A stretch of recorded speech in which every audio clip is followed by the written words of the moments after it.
नमस्कार, मैं हूं स्टार जैन और हमारी खास पेशकश में आपका स्वागत है। आज हम बात करेंगे उस बड़े मुद्दे की जिसने कभी छत्तीसगढ़ के खिलाड़ियों को पंख लगने नहीं दिया। पेरिस ओलंपिक में मध्य प्रदेश, गुजरात, महाराष्ट्र, हरियाणा, राजस्थान जैसे राज्यों के खिलाड़ियों ने देश का प्रतिनिधित्व किया है। इन राज्यों के खिलाड़ियों ने देश के लिए मेडल भी जीता है और देश का सीना भी चौड़ा किया है। लेकिन क्या कभी छत्तीसगढ़ का नाम अंतर्राष्ट्रीय स्तर पर खेले जाने वाले एशियन गेम्स, कॉमनवेल्थ गेम्स या ओलंपिक्स में आपने नाम सुना है? बिल्कुल भी नहीं। आखिर क्यों छत्तीसगढ़ के खिलाड़ी इन अंतर्राष्ट्रीय स्तर पर खेले जाने वाले टूर्नामेंट में देश का तिरंगा नहीं फहरा पा रहे हैं? इन सभी बातों को हम आज चर्चा करेंगे और आखिर इसके पीछे क्यों ऐसा हो पाया है और किन कारणों से यहाँ के खिलाड़ी आगे नहीं बढ़ पा रहे हैं। इन तमाम बिंदुओं पर चर्चा करेंगे और एक एक करके सभी की परतें खोलेंगे आज की हमारी इस पड़ताल पर। पेरिस ओलंपिक 2024, जहां भारत कड़ी चुनौतियों का सामना करते हुए मेडल टैली में 71वें नंबर पर रहा। ओलंपिक गेम्स में भारत ने 26वीं बार भाग लिया है, जिसमें देश भर से 139 खिलाड़ियों ने हिस्सा लिया। लेकिन इस बार भी छत्तीसगढ़ का एक भी खिलाड़ी ओलंपिक गेम्स का हिस्सा नहीं बन पाया। छत्तीसगढ़ के खिलाड़ी चयन न होने से निराश है। कई सालों से कड़ी मेहनत के बावजूद ओलंपिक गेम्स से छत्तीसगढ़ के हाथ खाली हैं।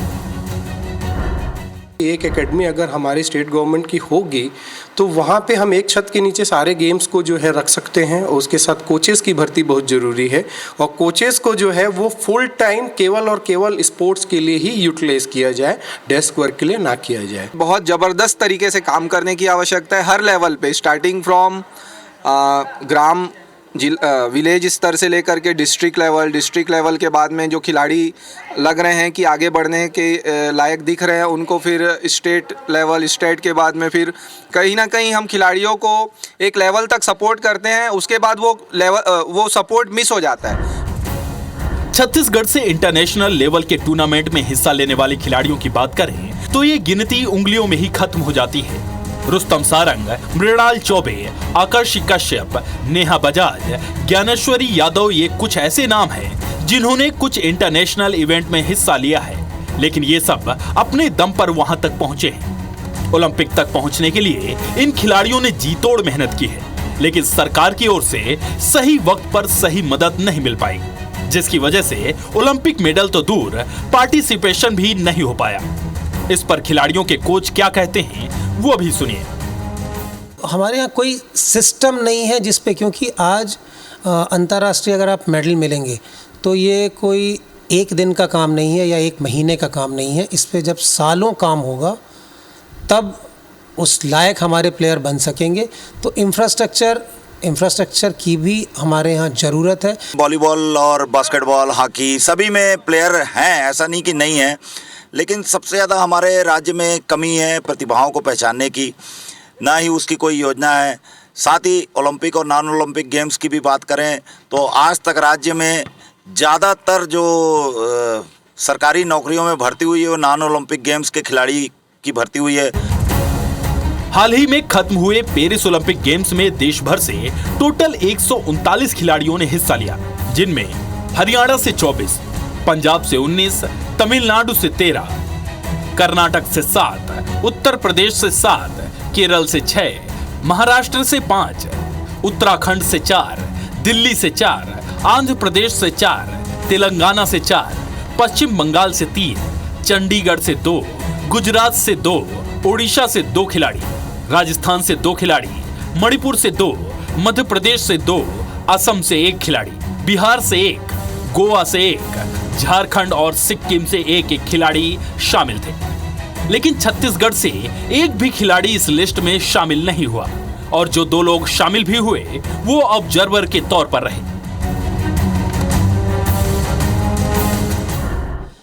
मध्य प्रदेश से अलग होकर छत्तीसगढ़ को नया राज्य बने लगभग 24 साल पूरे को होने हैं। इन 24 सालों में छत्तीसगढ़ में खेल विभाग ने खेलों के लिए लगभग 2000 करोड़ रुपए से ज़्यादा की राशि खर्च कर चुकी है। इसके अलावा केंद्र सरकार से भी खेलों के विकास के लिए अलग से फंड मिलता है। छत्तीसगढ़ में तो कई उद्योगों ने भी खेल और खिलाड़ियों के लिए खेल संघों को गोद ले रखा है। तो ऐसे में एक बात तो साफ है कि छत्तीसगढ़ में खेल और खिलाड़ियों के लिए पैसे की कोई कमी नहीं है। तो आखिर कमी कहाँ है?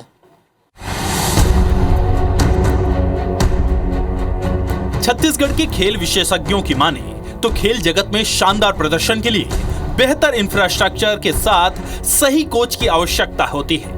ओलंपिक गेम्स में 28 खेल होते हैं। सभी खेलों के मुताबिक पिछले कुछ सालों में छत्तीसगढ़ में इंफ्रास्ट्रक्चर तो तैयार कर लिया गया, लेकिन आज भी खेल विभाग में कोच के पद रिक्त पड़े हैं। इसके चलते छत्तीसगढ़ के खिलाड़ियों को अच्छा प्रशिक्षण नहीं मिल पा रहा। अंतर्राष्ट्रीय स्तर पर अच्छा प्रदर्शन करने के बाद ही खिलाड़ियों को मौका मिलता है, लेकिन हैरानी की बात है कि अब तक छत्तीसगढ़ से ऐसा कोई खिलाड़ी नहीं निकल पाया है। हर चीज़ में कमी लग रही है। देखिए, सबसे पहले तो एक तो नेशनल गेम्स जो होने वाला था उसका डिब्बा गोल है, और प्रतिभा का जो मतलब प्रतिभा को निखारने का काम ख़त्म हो गया है ना। वो स्कूल लेवल से लेकर यूनिवर्सिटी लेवल तक एक पूरे हिंदुस्तान में एक विश्वविद्यालय है खेलों पे, वो है मणिपुर में, इम्फाल में। उसके बाद कोई विश्वविद्यालय की बात ही नहीं करता, ना अपने विश्वविद्यालय खेलों की बात करते हैं। इस विश्वविद्यालय तो छोड़ दीजिए, स्कूल में खेलों की बात नहीं होती है।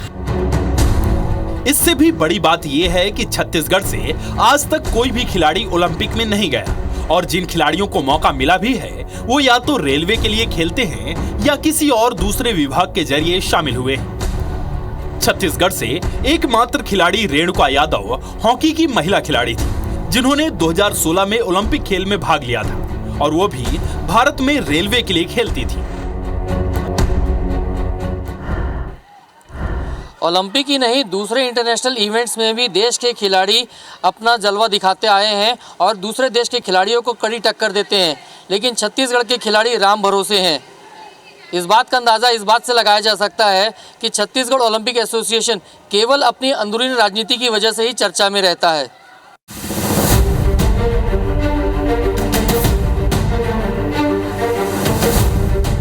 खेल विभाग के साथ साथ राज्य का ओलंपिक संघ भी खिलाड़ियों को तराशने में अहम भूमिका निभाता है और सुनिश्चित करता है कि उनके खिलाड़ी इंटरनेशनल लेवल पर जाकर खेलें। इंटरनेशनल इवेंट्स में छत्तीसगढ़ से कोई खिलाड़ी शामिल हो या ना हो, लेकिन यहां से खेल संघों के प्रतिनिधि जरूर शामिल होते हैं। हाल ही में पेरिस में हुए ओलंपिक गेम्स में भी छत्तीसगढ़ का कोई खिलाड़ी शामिल नहीं हुआ, लेकिन राज्य से 2 लोग ऑब्जर्वर के तौर पर जरूर शामिल हुए। खेलों के लिए कहा जाता है कि इसमें राजनीति नहीं होनी चाहिए, लेकिन खेल संघों में जब पदाधिकारी राजनीतिज्ञ हों तो ऐसा कैसे संभव हो सकता है कि उसमें राजनीति ना हो। आखिर ऐसा एक बड़ा सवाल है कि क्यों छत्तीसगढ़ के खिलाड़ी ओलंपिक तक नहीं पहुंच पा रहे हैं। प्रदेश में खेल विभाग की गतिविधियों की जानकारों की माने तो राज्य में खिलाड़ियों के लिए ऐसी सुविधाएं ही नहीं है जिनके दम पर वो राष्ट्रीय या अंतर्राष्ट्रीय स्तर पर मुकाबले के लिए तैयार हो पाए। जो खिलाड़ी सक्षम भी हैं, वो बाहर से प्रशिक्षण कर सकते हैं, लेकिन जो खिलाड़ी सक्षम नहीं है, उनके लिए बेहद मुश्किल हो जाता है। आजकल सिर्फ क्रिकेट धर्म हो गया है, और जो क्रिकेट नहीं खेलता है वो भी धर्मी है, और उसका दूसरे खेलों में उसकी आवाजाही कैसे होगी इसके बारे में कोई सोच विचार नहीं है। और सबसे बड़ी बात यह है कि जो खेल महासंघ हैं उन पे राजनीति इतनी हावी है कि उस राजनीति के साए में प्रतिभा दम तोड़ रही है। सीधी बात। छत्तीसगढ़ में खेलों का इंफ्रास्ट्रक्चर इतना कमजोर है कि दूसरे राज्यों के मुकाबले यहाँ न खिलाड़ी तैयार हो पाए हैं और न ही नेशनल गेम्स करा पा रहे हैं। दूसरी बात ये कि राज्य की खेल नीति भी हरियाणा, पंजाब या नॉर्थ ईस्ट के राज्यों जैसी नहीं है। वहाँ की नीति प्रशिक्षण के कारण ज्यादा खिलाड़ी निकल पाते हैं। रही बात ओलंपिक में जाने की, तो उसमें वही खिलाड़ी जा सकता है जो देश के स्तर पर क्वालिफाई कर सकता है।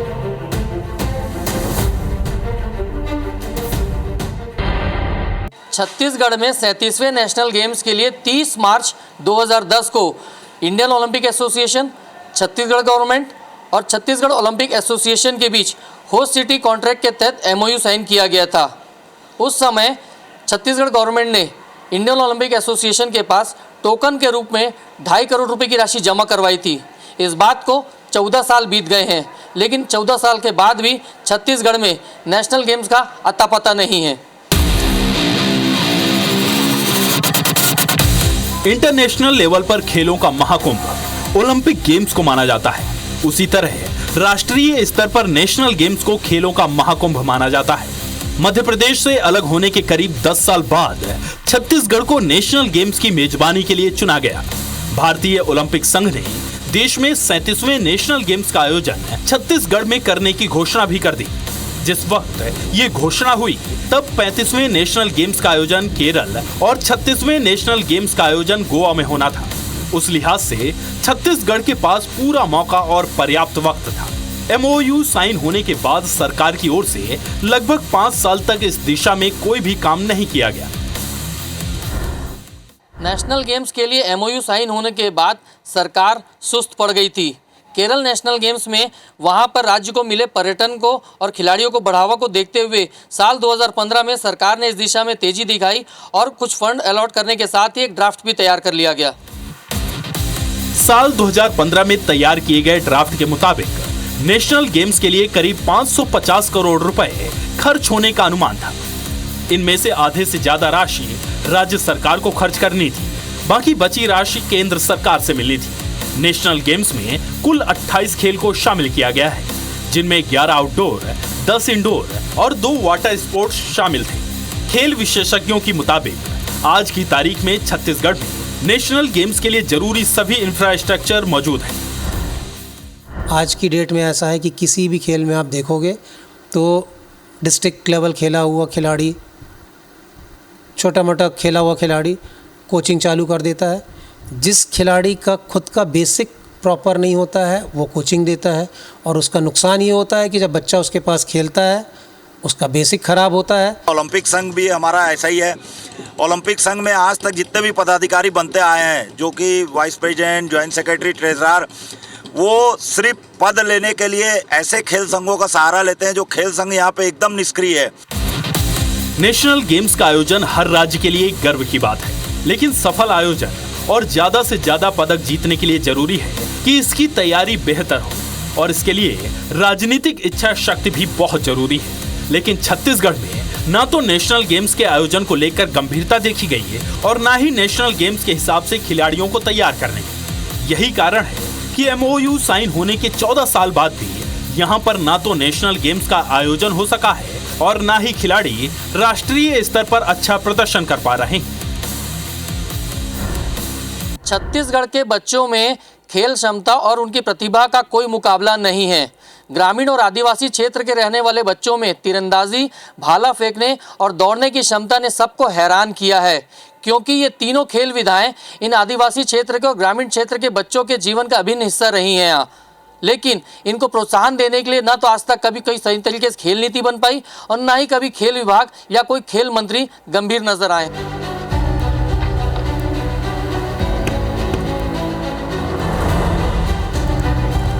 छत्तीसगढ़ राज्य को बने लगभग 24 साल पूरे हो गए हैं। इन 24 सालों में 16 साल भाजपा की सरकार रही तो 8 साल कांग्रेस की सरकार। दोनों ही सरकारों ने खेलों को अपने अपने स्तर पर आगे बढ़ाने का दावा किया, लेकिन हकीकत यही है कि खेल दोनों ही पार्टी की सरकारों में प्रमुख हिस्सा रहा ही नहीं। दूसरे विभागों की तुलना में खेल विभाग को बजट भी कम अलॉट हुआ। हालांकि जब दोनों ही पार्टियों के नेताओं से इस संबंध में पूछा जाता है तो दोनों एक दूसरे पर बजट नहीं देने का आरोप लगाते हैं। 24 सालों में सबसे बड़ी बात तो ये है कि छत्तीसगढ़ की जो स्पोर्ट्स है वो केवल और केवल प्राइवेट एकेडमीज में और प्राइवेट इंस्टीट्यूट्स में ही डिपेंड है।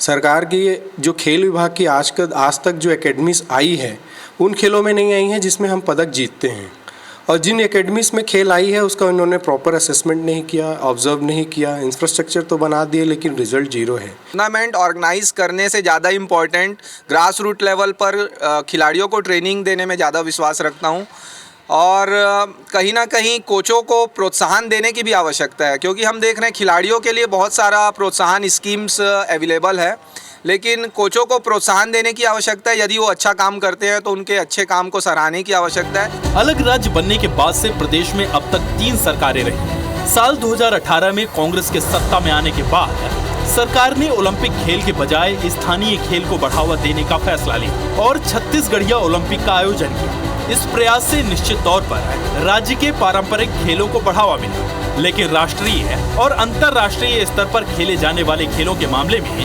राज्य पीछे हो गया। कांग्रेस ने बीजेपी पर खेल सुविधाओं पर ध्यान नहीं देने का आरोप लगाया, तो वहीं वर्तमान सरकार में मौजूद बीजेपी कांग्रेस पर अनदेखी के आरोप के साथ आने वाले वक्त में खिलाड़ियों के आगे बढ़ने का दावा कर रही है। जो भी सरकारें रही हों, जिस भी राजनीतिक दल की सरकारें रही हों, उन्होंने स्पोर्ट्स में गवर्नमेंट के बजट से पर्याप्त राशियां पहल करने के लिए नहीं दी। देखिए, खिलाड़ी आपको उच्चतम स्तर के अगर तैयार करने हैं तो एक तो कम उम्र से उनको आपको चिन्हांकित करना पड़ेगा, दूसरा अधोसंरचना अनिवार्य है, इंफ्रास्ट्रक्चर, स्पोर्ट्स इंफ्रास्ट्रक्चर अनिवार्य है, और तीसरा कोचेज अनिवार्य हैं। ये लगातार हमारी सरकार ने खेल और खिलाड़ियों को आगे बढ़ाने के लिए काम किया है और अब डबल इंजन की सरकार है। अब खेल सुविधाओं में और तेज़ गति से विकास होगा और निश्चित रूप से आने वाले समय में हमारे खिलाड़ियों में प्रतिभा है, हमारे छत्तीसगढ़ के बच्चों में प्रतिभा है, उन्हें सजाने, संवारने और राष्ट्रीय अंतर्राष्ट्रीय स्तर पर लाने का निश्चित रूप से हमारी सरकार बनने के बाद तेज गति से प्रयास हो रहा है। छत्तीसगढ़ में खेलों को बढ़ावा देने के लिए खेल विभाग की ओर से लगातार कोशिशें की जा रही हैं। इस सिलसिले में अब नेशनल और इंटरनेशनल स्तर के खिलाड़ी तैयार करने के लिए आर्चरी, हॉकी, एथलेटिक्स और बालिका कबड्डी खेल के लिए बिलासपुर के बहतराई में आवासीय एकेडमी बनाई गई है। इसी तरह रायपुर में भी तीरंदाजी के लिए आवासीय एकेडमी बनाई गई है। जानकारों का कहना है कि इन सुविधाओं के बावजूद खिलाड़ियों को तैयार होने में कम से कम 5 या 6 साल लग सकते हैं, लेकिन वो भी तब जब सही खेल नीति बनाकर काम किया जाए। हमारी इस पड़ताल में आपने समझा होगा कि आखिर क्यों छत्तीसगढ़ के खिलाड़ी इंटरनेशनल लेवल पर अपने जौहर नहीं दिखा पा रहे हैं। एक बात तो समझ में आ गई कि छत्तीसगढ़ में अब तक ऐसा कोई शख्स आया ही नहीं जो छत्तीसगढ़ के खेल जगत को एक नई ऊंचाइयों तक पहुंचा सके। रही बात खेल संघों की, तो उनका रवैया गाल बजाने वाला है, ना तो कोई विजन है और ना कोई रिजल्ट। अब तो इंतज़ार बस उस दिन का है कि जब छत्तीसगढ़ के खिलाड़ी भी ओलंपिक में खेलते नजर आएंगे।